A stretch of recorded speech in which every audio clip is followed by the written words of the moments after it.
It was the first slam they'd ever entered a bar. They didn't know that in bars, women got naked and danced around poles. A band there was playing some sort of disturbing jazz music, while peacocks were shaking their butts and chickens were plucking their feathers out one by one. A band was there.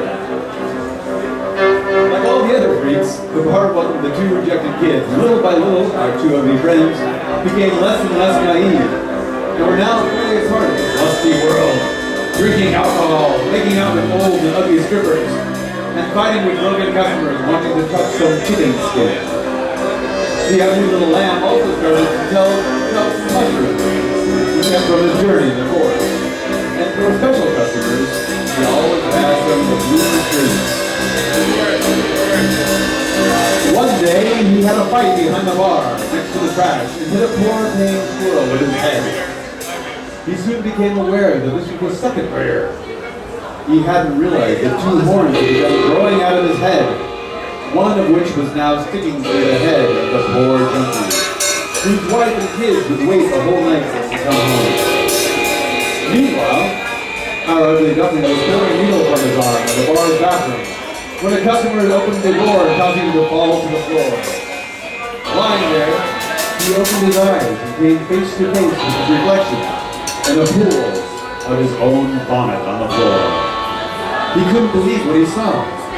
Blinking a few times to make sure it was true, he realized he had turned into a beautiful swan.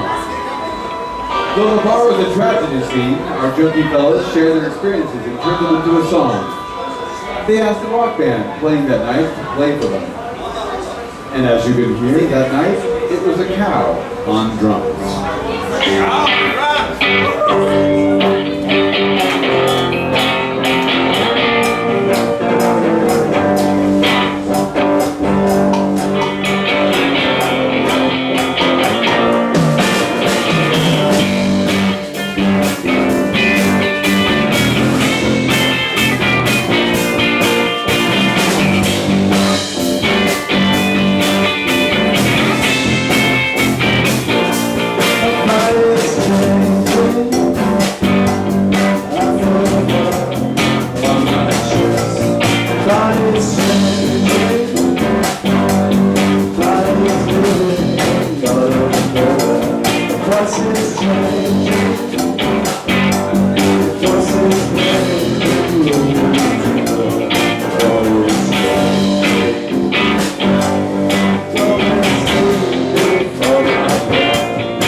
song became a minor hit, and they toured in strip bars around the city.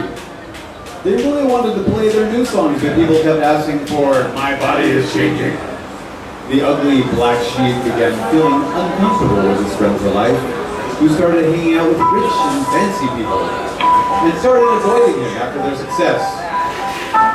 "Are you avoiding me?" asked the sheep. The swan, after a deep breath, answered in a cold voice, "The cow and I have decided to continue without you. Face it, mate, my body changed. Yours just grew some ridiculous horns, but you're still an ugly black sheep. We don't belong in the same world anymore." The body of the disgraceful animal was paralyzed, and his mouth couldn't pronounce a word while his ex-friend for life was leaving, never to return again, ever, for life. From that day on, he served the customers of the bar with an empty look on his face, completely hopeless.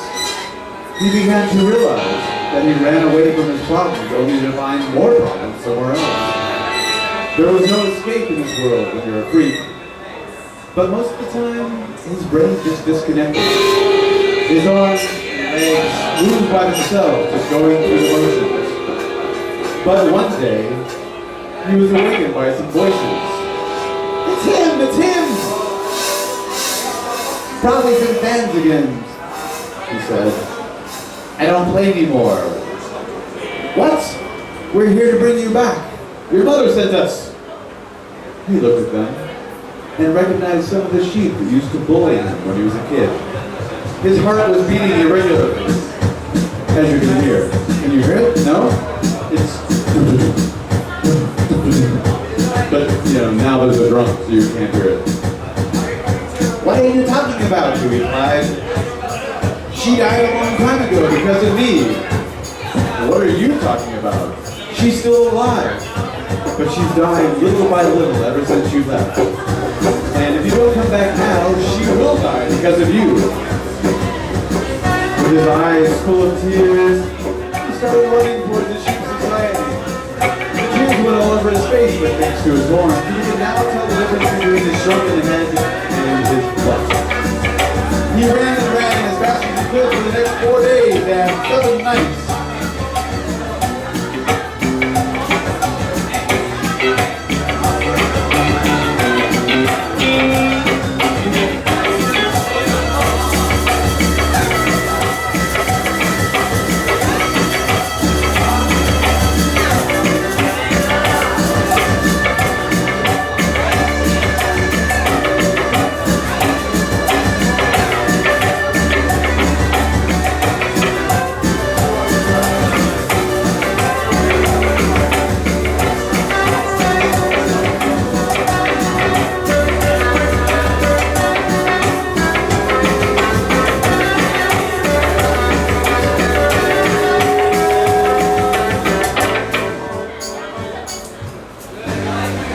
When the ugly sheep arrived back in was it working?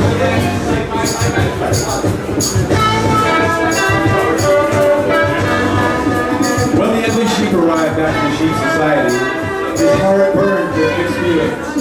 Coming back to his birthplace made him happy and sad at the same time. Nothing much had changed except for the people he knew were now grown men with children. Yet it made him feel like a child again.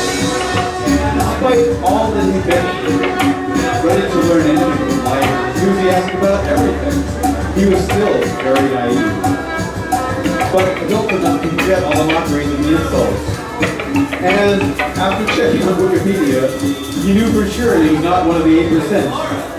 Although he was ugly, he was a very superficial sheep. So when he saw his despicable, pretentious, irritable, bad-mannered cousin again, his heart began to beat faster. But when she moved,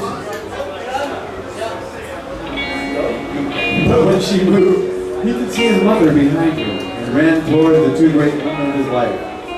His cousin Anna was helping the old mother in her last days on earth. At the end of the sheep's lives, they walked into the lake and shrink, and completely disappeared. It was was a great joy and relief for both mother and child to hug again. She asked him as one last place favor to drag her into the water, and eyes full of tears, the ugly sheep took her there to finally enter for the first time in his lake. So long kept forbidden by his black wool. Under the weight, his feet sunk into the mud. As a last goodbye, his mother sang him a song she used to sing to him when she was just a man.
You're now the big, yes,